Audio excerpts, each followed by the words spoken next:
Hi friends, welcome to this channel. In this video, I will show you and tell you how you can disable poster contacts on your iPhone. Please subscribe to our channel, put your likes, write comments at the end of the video, and let us get started with you. So, first of all, go to the phone app, and then you'll need to click on Contacts.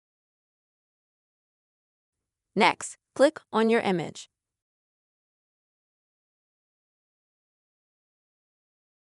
And here you'll need to go to Photo Contacts and Posters at the bottom.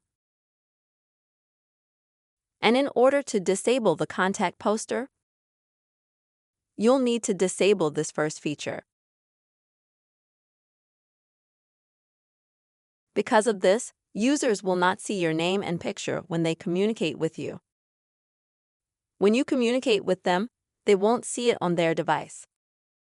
This is the simple way here, friends. You can easily disable contact poster on your iPhone. I really hope this video was helpful for you. Don't forget to subscribe to our channel, put your likes, and also write your comments. And see you soon, friends.